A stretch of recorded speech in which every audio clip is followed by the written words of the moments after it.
નમસ્કાર તાલીમાર્થી મિત્રો, આજના ઈ લર્નિંગ પ્રોગ્રામમાં હું સ્મિતા પટેલ, સુપરવાઇઝર ઇન્સ્ટ્રક્ટર, ગાંધીનગર મહિલા આઈટીઆઈ તરફથી આપ સૌનું હાર્દિક સ્વાગત કરું છું.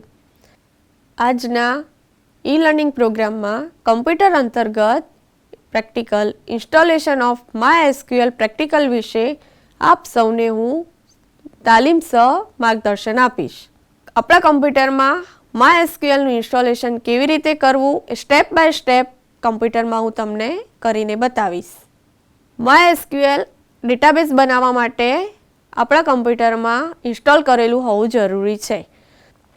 MySQL ઇન્સ્ટોલેશન કરવા માટે આપણા કમ્પ્યુટરમાં .NET ફ્રેમવર્ક ઇન્સ્ટોલ કરેલું હોવું જોઈએ. આપણા કમ્પ્યુટરમાં વિન્ડોઝની કઈ OS ઇન્સ્ટોલ કરેલી છે એ પ્રમાણે આપણે .NET ફ્રેમવર્ક ઇન્સ્ટોલ કરીશું. .NET ફ્રેમવર્ક 4.5 આપણા કમ્પ્યુટરનું જે કન્ફિગરેશન હોય એ કન્ફિગરેશન અકોર્ડિંગ .NET ફ્રેમવર્કને ઇન્સ્ટોલ કરીશું. આપણા કમ્પ્યુટરમાં MySQL ઇન્સ્ટોલ કરવા માટે આપણે MySQLનો સોર્સ કેવી રીતે ડાઉનલોડ કરવો છે ત્યાંથી આપણે સ્ટાર્ટ કરીશું. ગૂગલમાં આપણે MySQL ડાઉનલોડ લખીશું. આપણે MySQLની વેબસાઇટ પરથી ડાઉનલોડ કરીશું. MySQL ડાઉનલોડ લાસ્ટમાં જતા રહીશું. MySQL કમ્યુનિટી ડાઉનલોડ પર ક્લિક કરીશું. MySQL ઇન્સ્ટોલર ફોર વિન્ડોઝ, અહીંયા આપણે જે વર્ઝન્સ હોય આપણું વિન્ડોઝને સિલેક્ટ કરીશું. અહીંયા આપણે માઇક્રોસોફ્ટ વિન્ડોઝ માટે MySQL ડાઉનલોડ કરીએ છીએ. અહીંયાથી MySQL સેકન્ડ નંબરનું જે છે એ ડાઉનલોડ કરીશ. Just start my download.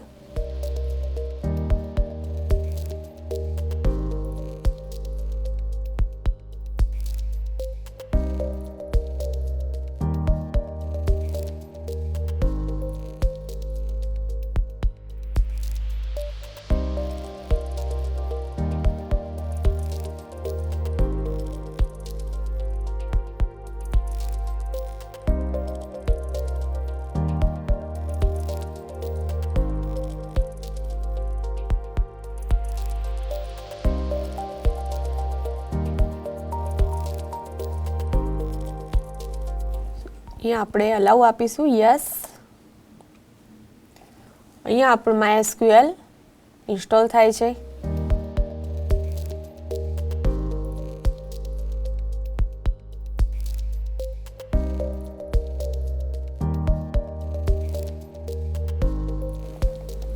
અહીંયા તમે જોઈ શકો છો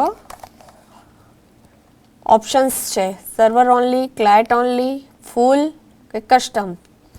અહીંયા આપણે સિલેક્ટ કરીશું custom options.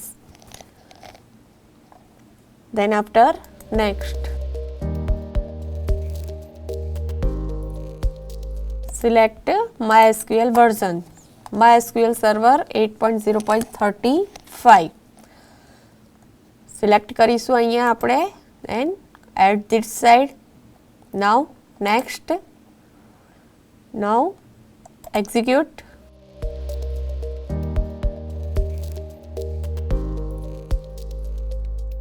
I agree to this and install.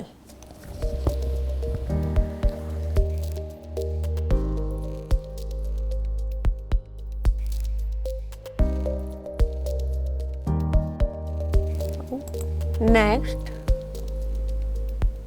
execute now. So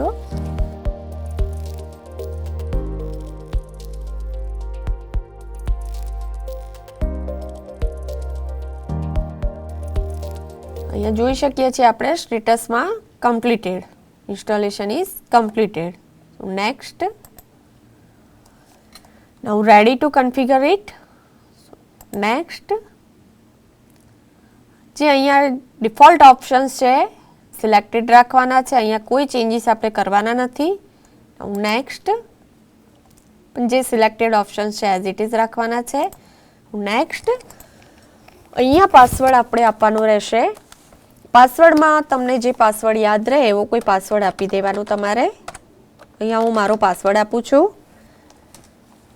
તમારે કોઈ સ્ટ્રોંગ પાસવર્ડ આપવાનો. અહીંયા હું એડ કરું છું એડ યુઝર્સ.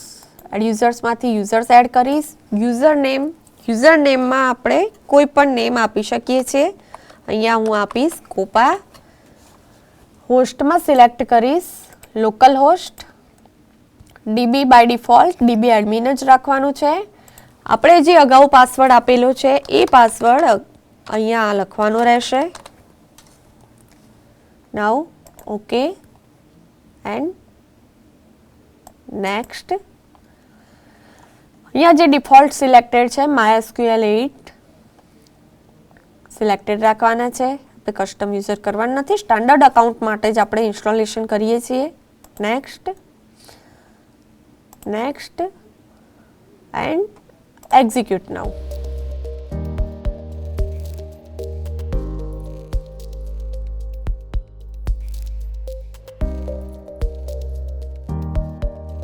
જ્યારે પણ અહીંયા ઇન્સ્ટોલેશન્સ કમ્પ્લીટ થઈ જશે ત્યારે અહીંયા ફિનિશ બટન આવી જશે. Now finish to continue. Configuration is completed. Next and finish. હવે આપણે ચેક કરવું હોય કે આપણા કમ્પ્યુટરમાં ઇન્સ્ટોલેશન્સ ક્યાં થયું. સ્ટાર્ટ મેનુમાં અહીંયા આપણે જોઈ શકીશું MySQL 8.0 કમાન્ડ લાઇન ક્લાયન્ટ. એના પર ક્લિક કરીશું. Enter password. ઇન્સ્ટોલેશન વખતે આપણે જે પાસવર્ડ આપ્યો હતો એ પાસવર્ડ અહીંયા ટાઈપ કરવાનું રહેશે. અહીંયા આપણે MySQL ઇન્સ્ટોલ થઈને સ્ટાર્ટ થઈ ગયું છે. MySQLથી આપણે શું કરી શકીશું, કેમ આપણા કમ્પ્યુટરમાં MySQL ઇન્સ્ટોલ કરવું પડે, કોઈ પણ ડેટાબેઝ બનાવવો છે કે ડેટાબેઝ પર વર્ક કરવું છે તો આપણે MySQLમાં આપણે ડેટાબેઝ બનાવી શકીશું અને ડેટાબેઝ પર વર્ક કરી શકીશું. તો ડેટાબેઝ બનાવવા માટે આપણા કમ્પ્યુટરમાં MySQL ઇન્સ્ટોલ હોવું જરૂરી છે. સો આ રીતે આપણા કમ્પ્યુટરમાં આપણે MySQLનું ઇન્સ્ટોલેશન કરી શકીશું. MySQL ઇન્સ્ટોલ કરવા માટે તમારા કમ્પ્યુટરમાં કઈ ટાઈપની વિન્ડોઝ ઇન્સ્ટોલ કરેલી છે એના બેઝ પર .NET ફ્રેમવર્ક ઇન્સ્ટોલ પહેલાં કરવું પડશે. દેન આફ્ટર MySQLની વેબસાઇટ પરથી MySQL ડાઉનલોડ કરીને MySQL સર્વર ઇન્સ્ટોલ કરવાનું રહેશે. સો આવી રીતે અહીંયા આપણે MySQLને ઇન્સ્ટોલ કરીને યુઝ કરી શકીશું. નાઉ એક્ઝિટ. આજે આપણે આ વિડીયો દ્વારા આપણા કમ્પ્યુટરમાં MySQLનું ઇન્સ્ટોલેશન કેવી રીતે કરવું છે એની માહિતી મેળવી. આભાર.